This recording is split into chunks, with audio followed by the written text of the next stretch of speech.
They started burning the homes. Ethiopians say their towns are being razed in ethnic cleansing campaign. They shot at everyone. They even killed priests who were hiding in the church. Many of them were burnt alive in their homes. Here's a summary of the article. Gebru connected with Vice World News from an undisclosed location along the Ethiopian-Sudanese border, and said that there was no sign of war or even resistance fighters present when, on January 10, Eritrean soldiers arrived in his village and went on a murderous rampage, pillaging and setting homes alight. Their testimony has been largely confirmed by satellite image analysis by the UK-based research organisation DX Open Network, and their recounting and the image analysis both suggest that Eritrean soldiers involved in Ethiopia's war in Tigray are ethnically cleansing communities near the Ethiopian-Eritrean border. I've met with survivors, who told me that the Adi Mendi is now a ghost town.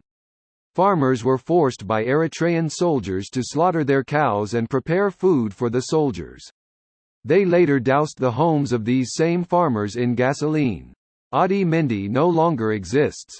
Eritrean soldiers started to sell them, they said, after realizing the high demand. People calling you with numbers that have the +291 instead of the +251 area code, Eritrean soldiers in control of the area.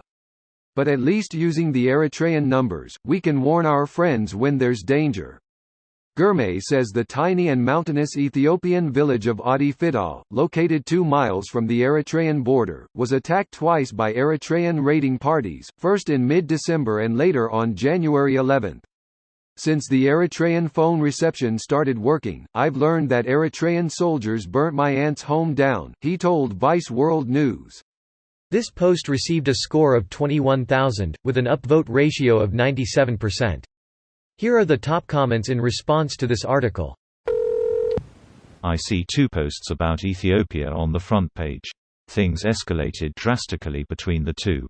Things have been escalating for months. I think the reason it's hitting mainstream is we're finally getting sources into the country to cover the story.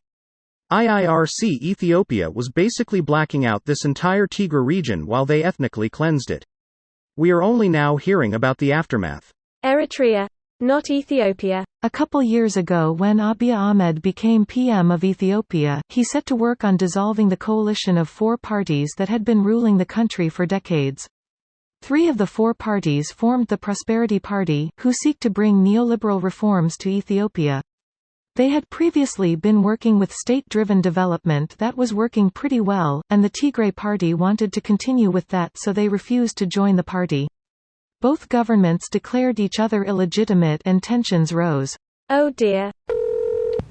The bot should have also copied this paragraph for background. Good human. And once again, I am starkly reminded that we swore never again after the Holocaust. I'd love to see some international intervention here, but I suspect I'll be adding this to the list of things we did nothing about, because our militaries are expensive and human lives are less valuable than oil. Most of the world was surprisingly okay with the Holocaust.